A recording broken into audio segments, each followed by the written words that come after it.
بسم اللہ الرحمن الرحیم۔ السلام علیکم ناظرین، امید ہے آپ سب لوگ خیریت سے ہوں گے۔ اس وقت ہر کوئی یہ جاننا چاہتا ہے کہ قدیر کیا سوچ رہا ہے، اور ابھی اس کیس کے حوالے سے جو انفارمیشن ہے اس کا سلسلہ تھمنے کا نام نہیں لے رہا۔ ہر روز بلکہ ہر چند گھنٹے کے بعد کچھ ایسی لرزہ خیز انفارمیشن آتی ہے کہ انسان جو ہے اس کا دل کانپ جاتا ہے۔ اس حوالے سے کافی انفارمیشن آئی ہے۔ ایک انفارمیشن یہ آئی ہے کہ قدیر نے اپنی ماں سے ملاقات کی ہے اور اسے بار بار پوچھا ہے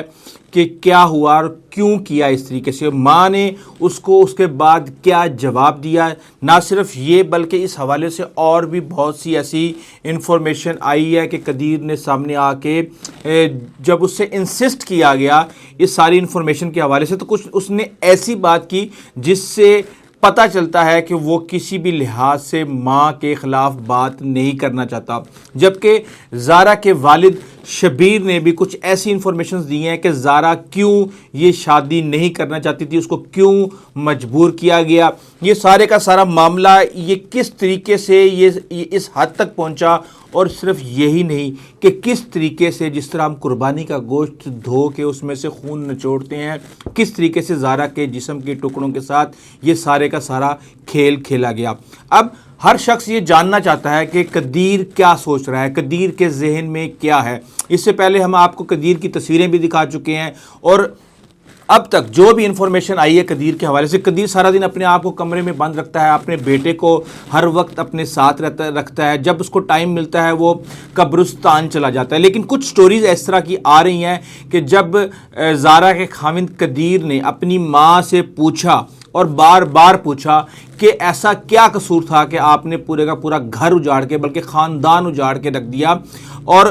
زارا نے ایسی کون سی غلطی کی تھی کہ آپ نے اس کو اتنا بے رحمی سے قتل کیا۔ تو اس سٹوری کے اندر، یہ سٹوری کی بات کروں، ابھی میں آپ کو اور بھی بہت کچھ بتاتا ہوں۔ تو اس سٹوری کے اندر یہ ہے کہ جناب آگے سے جواب ملا کہ بس پتہ نہیں کیا ہو گیا، سب کچھ اچانک ہو گیا اور ہم نے تمہارا گھر تباہ کر دیا، کہیں منہ دکھانے کے قابل نہیں رہے۔ اب جو شوہر ہے یعنی قدیر جو ہے وہ گھر کے مسائل کے حوالے سے بتاتا ہے کہ کوئی پیسوں کا کوئی ایسا مسئلہ نہیں تھا، اور میاں اور بیوی کے درمیان بھی کوئی اس قسم کا کوئی جھگڑا نہیں تھا۔ ماں اور بہن جو ہے وہ جب اسے پوچھا گیا کہ اتنی نفرت کیوں کرتی تھی اور پیسے تم اپنی ماں کو کیوں نہیں بھیجتے تھے، اس نے کہا کہ جی پیسوں کا مسئلہ ماں کو کوئی نہیں تھا، جب وہ کہتی تھی اسی وقت میں پیسے بھیجتا تھا، اور یہاں تک کہ بہن کو بھی پیسوں کے حوالے سے کوئی پرابلم نہیں تھی اور میں ان کو پیسے وہاں پہ بھیج دیتا تھا۔ اس نے اپنے بارے میں اس نے یہ بتایا کہ میں جب یہاں پہنچا تو سیدھا میں اسلام آباد آیا، اسلام آباد سے سیدھا میں اس نالے پہ پہنچا جہاں پہ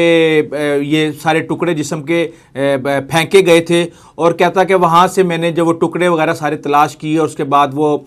ساری چیزیں گئیں، میت کے نمونے وہاں پہ اکٹھے کیے گئے، غسل دیا گیا، تدفین کی گئی، اور یہ سارے کا سارا اس نے اپنا پروسیس بتایا۔ اس کے علاوہ وہ یہ کہتا ہے کہ یہ جو نوید تھا اس کو لالچ دیا گیا تھا کہ تمہیں اٹلی بھیج دیں گے، اور جب اس سے یہ سوال پوچھا گیا کہ ماں اور بہن کو معاف کر دیں گے تو اس نے کہا کہ میرا خاندان تباہ ہو گیا ہے اور میرے گھر والوں نے ایسا عمل کیا ہے کہ میں کسی کو منہ دکھانے کے قابل نہیں رہا۔ اب شبیر جو ہے وہ اس حوالے سے یہ کہتے ہیں کہ جی میں اور میری بیٹی زارا جو ہے وہ اس شادی کے حق میں نہیں تھے، لیکن جو زارا کے ماموں ہیں اور وہ قدیر کے بھی ماموں ہیں وہ آئے اور سغرا بی بی کے ساتھ آئے، جبکہ جو زارا کی ماں ہے وہ بھی یہ چاہتی تھی کہ ہماری بھی اکلوتی بیٹی ہے، وہاں پہ بھی وہ اکلوتا بیٹا ہے، تو یہ دیورانی جیٹھ وغیرہ اس طرح کے مسئلے مسائل نہیں ہوں گے تو یہ خوش رہیں گے۔ تو یہ ساری باتیں، اور انہوں نے پھر زارا کو بھی اس کے ماموں نے سمجھایا، تو اس کے بعد زارا یہ بات سمجھ گئی اور اس کے بعد یہ سارے کا سارا معاملہ ہوا۔ اچھا، اس حوالے سے وہ کہہ رہے ہیں کہ ہمارا گھر بڑے اچھے طریقے سے چل رہا تھا، اور یہاں تک کہ جب زارا سعودی عرب سے واپس آئی ہے تو اس کو ایئرپورٹ پہ سغرا بی بی اور یاسمین اس کو لینے گئے ہیں وہاں پہ، اور وہ سیدھا اس کو اپنے گھر لے کے آئے ہیں۔ ایک ماہ وہ وہاں پہ رہی ہے، اور اس کے بعد پھر دوبارہ جو ہے وہ اپنے اپنے میکے آئی ہے، اپنے والدین کے پاس آئی ہے، اور اب پھر وہ دوبارہ وہاں گئی تھی۔ یہ انفارمیشن ہم آپ کو اس سے پہلے بھی بتا چکے ہیں کہ زارا کو پاکستان آئے ہوئے تقریباً 2 ماہ ہو چکے تھے۔ اچھا، اس حوالے سے وہی کہہ رہے ہیں کہ جو سب سے بڑا ہاتھ ہے وہ زارا کی نند یاسمین کا ہے، اور وہ اکثر اپنی ماں کو اکساتی تھی اور وہ کہتی تھی کہ جناب یہ بھائی جو ہے ہمارے ہاتھ سے بالکل نکل گیا، اس سے پہلے وہ بالکل جو ہم کہتے تھے وہ کرتا تھا، اب وہ جو ہے نا بیوی کا زیادہ خیال رکھتا ہے۔ اور یہ حسد اور جو دکھ اور افسوس تھا، یہ اس واقعے کو وہاں تک پہنچانے میں اس کا مرکزی کردار ہے۔ یہاں پہ میں آپ کو ایک بات بتا دوں کہ قدیر کو جب زور دیا گیا، یہ ہماری ویریفائڈ انفارمیشن ہے کہ جب قدیر کو کہا گیا کہ بھی آپ اس واقعے کے بارے میں کوئی بات کریں، تو بہت زیادہ ان کو فورس کیا گیا، وہ کسی صورت بھی کسی کو یہ بیان دینے کے لیے تیار نہیں ہے۔ لیکن جب اس کو بہت زیادہ فورس کیا گیا تو اس نے کہا کہ میں کیا کہوں، ایک طرف میری ماں اور بہن ہے اور دوسری طرف میرا بیٹا، اس نے بیٹے کا ذکر کیا کہ دوسری طرف میرا بیٹا ہے، تو میں اس معاملے پہ کیا بات کروں۔ تو یہاں پہ ہم اس سے کوئی بھی نتیجہ اخذ کر سکتے ہیں کہ قدیر کسی بھی صورت اپنی ماں اور بہن کے خلاف کوئی ایسی بات قبل از وقت نہیں کہنا چاہتا جس کا بعد میں، بلکہ بعد میں کیا، یہ اتنا گھناؤنا عمل ہو چکا ہے کہ اس کے بعد کوئی بات کر بھی دے یا نہ کرے تو اس کی کوئی ویلیو نہیں رہتی۔ لیکن یہ قدیر نے یہ ساری کی ساری باتیں کی ہیں کہ جی میری ایک طرف ماں ہے اور دوسری طرف میری بہن ہے، تو میں آپ سے کیا بات کروں۔ جہاں تک کچھ ولاگرز یہ کہہ رہے ہیں کہ جناب قدیر نے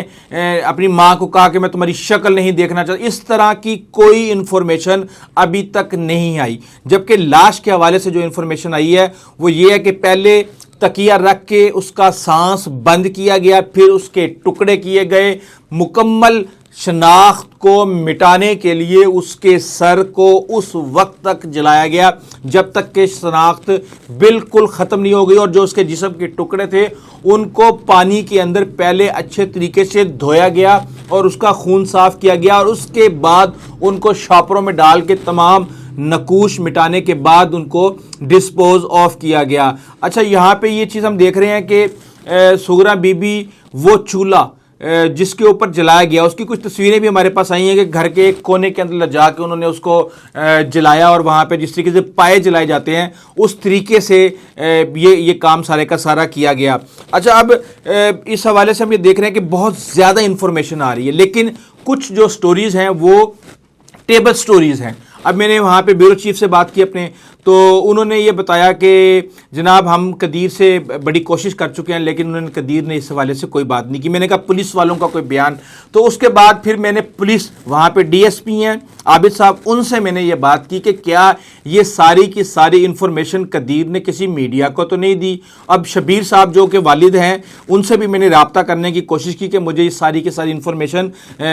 کی تصدیق کر دیں کہ یہ قدیر نے کہاں پہ زبان کھولی ہے، تو انہوں نے اس کا ابھی تک جواب نہیں دیا۔ جبکہ عابد صاحب نے مجھے کہا ہے کہ پولیس نے اس حوالے سے کوئی بھی بیان جو ہے وہ میرے نالج میں نہیں، شاید انویسٹیگیشن آفیسر کے پاس کوئی اس طرح کی انفارمیشن ہو۔ تو اس حوالے سے ہم ابھی تک اس کا سراغ لگا رہے ہیں کہ قدیر نے کوئی اس طرح کی انفارمیشن کہیں ڈیلیور کی ہے یا نہیں کی، لیکن وہ بیان جس میں اس نے کہا ہے کہ ایک طرف میری ماں اور بہن دوسری طرف میرا بیٹا ہے، یہ ایک ویریفائڈ انفارمیشن ہے، اور اس حوالے سے ہم کوشش کریں گے کہ آپ کو جو بھی انفارمیشن دیں وہ ویریفائڈ انفارمیشن دیں، تاکہ ہم ٹیبل سٹوریز کم از کم نہ بنائیں اور نہ ہی لوگوں کو اس حوالے سے کنفیوز کریں۔ اس حوالے سے جو بھی لیٹسٹ انفارمیشن ہوئے گی ہم آپ کو اس سے آگاہ کرتے رہیں گے۔ اگر آپ نے ہمارا چینل ابھی تک سبسکرائب نہیں کیا تو پلیز کر لیجیے گا، بیل آئیکن کو ضرور پریس کیجیے گا۔ آئندہ تک اجازت دیجیے، اللہ حافظ۔